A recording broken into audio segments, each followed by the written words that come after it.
reporters, but this whole architects and the different software and things that come with Ticketmaster and the different things we can do in the servicing of our group accounts and being able to print group tickets really on the day of a game is going to be a big, it's going to put Marie under the gun certainly, as if she doesn't have enough to do, but that's something almost every team has, and we were a little late getting into the process, and it's been a bit of a process getting it, but again, once that's set up, we sort of have the e-commerce covered on the website with merchandise and being able to purchase group tickets online as well. So it's a nice addition to some things we're doing here. Sure, it'll keep us busy for sure, and but that's the way it goes here. That's nothing wrong with that. Damon Markiewicz along with Bruce Landon here in the Mass Mutual Center inside the Falcons locker room, another Falcons weekly webisode, and just a couple questions that we have here to finish this week, Bruce, that come from Facebook. One question was starting times.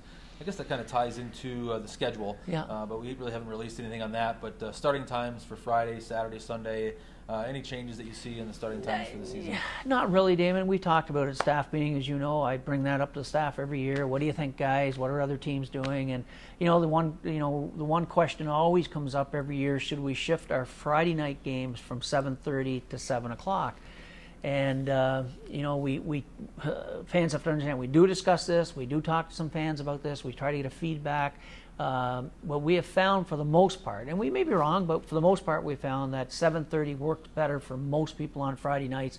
They want to get home from work. They want a time to sort of relax, unwind, and then come to the games. Also, a lot of our group sales are preliminary hockey games that take place before our games with the adults or the youth hockey. And if we go to 7 o'clock on Fridays, people don't have time after work to get down here for the preliminary game. So we've decided, nothing's official yet, but I guess I'll make the executive decision that's official, that we'll be sticking the same starting times as last year, 7 o'clock Saturdays, 7:30 on Fridays. Midweek games will be 7 o'clock. And our Sunday games, we're hoping will be 3 o'clock again. And I have to hold off on that because our rules and regulations of the league say that you can't go to 3 o'clock unless you get permission from the team you're playing the night before. So since we don't have a schedule, I can't call up the teams we're playing on the Sunday games and ask for permission. Usually in our division, it's almost a given. Everybody wants to go at 3 o'clock. Statistics have shown that attendance at 3 o'clock on a Sunday is so much better than 5 o'clock or 4 o'clock even on a Sunday. So if all goes the way I think it will probably be 3 o'clock on Sunday as well. One last item that I get on a regular basis, and it came to resurfaced again, was doing an open practice where fans can come down and actually see the team practice. I know we get a lot of requests like that during training camp. Practices are held here at the Mass Mutual Center, so it's not like we have a practice rink that people can just walk in. There are security measures here that we have to follow through. But just quickly, your thoughts on trying to organize something that allows fans to watch practice and tie it into a locker room tour as we sit here inside the locker room doing something like that. I think absolutely we should do it. It becomes, what we can't do is just open up every practice to the public. It becomes a liability issue for insurance and those kind of things. But there's no question we can find the right date on the schedule and have an open practice and allow the fans to come down, and then come down after practice and have a locker room tour and sort of behind the scenes look at what goes on here, the weight room and everything else. I think that makes a lot of sense.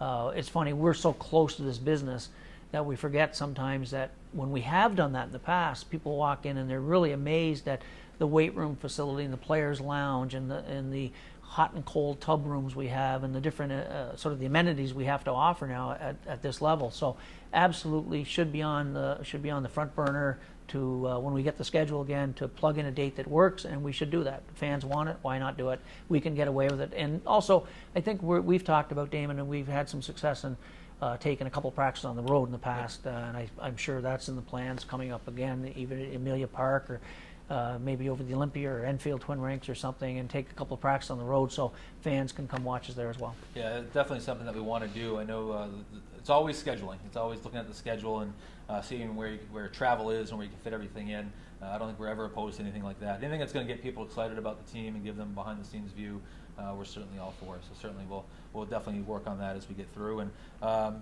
getting close to the camp here and everything else, just the next couple weeks throughout here in August.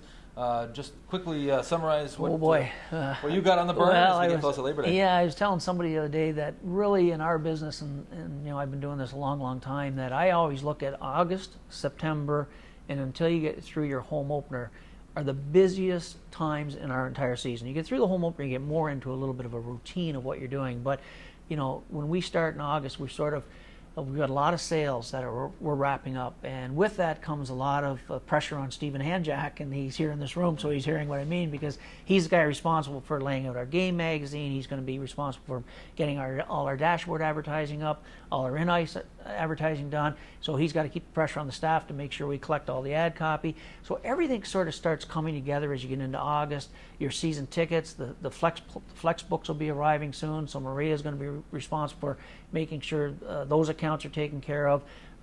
Season ticket sales continue, getting the manifest done, getting those tickets pulled.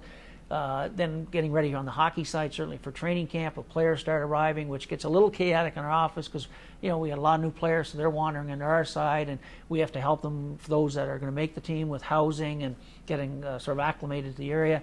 So it's just an awful lot of things that start happening August, September into the home opener. Our marketing plans, sitting down of where we're going to spend our dollars on advertising our product.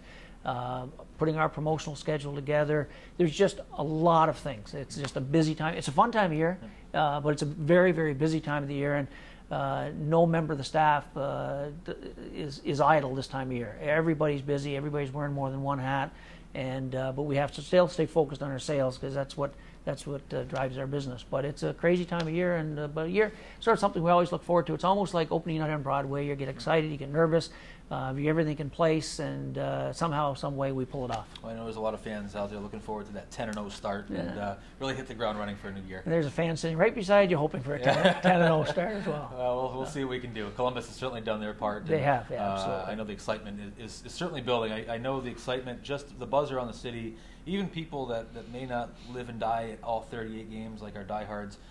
People know what's going on. They know the commitment that's been made, and I think everyone's looking forward that this could be the year you kind of, there's no curse, I don't believe in that word, but it sets the trend back where you win more than you lose. Well, Columbus has been a great partner. I mean, they've really answered the bell in this off season, as we've talked about, with the amount of money they spent to get some quality free agents. And certainly there's always the things you can't control, the injuries and call-ups and things, but we feel very confident that with what they've done and with the depth and the return of the coaching staff, the familiarity, I guess, that the coaching staff has with a lot of the players now, it's going to help. But there's certain things in this business you can't control, and we hope for the best on the injury front.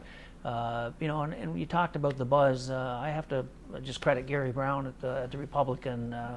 He finds a way somehow, some way to just give us a little mentions here and there. In the heat of the summer, it's 100 degrees out, and Gary's always got something on the Falcons, and I know you feed him a lot of information. But the fact that he does cover us even when things are slow, I have found, and I'm sure you have found, that every time we get an article, whether it's with Gary or some member of the media, it seems to get people thinking hockey again, and it gets a few people renewing their season tickets. And so thanks to Gary and the other media members, but in particular Gary, for just not forgetting about us during the summer. And Gary Brown and Dave Forbes with Turley Publications as well. I don't want to forget Dave. It seems like he's created a nice Falcons notebook now in all the Turley papers, all the weekly surrounding town newspapers that I know if you live in a town, you pick one up at least once a week. I know I do, and read it cover to cover.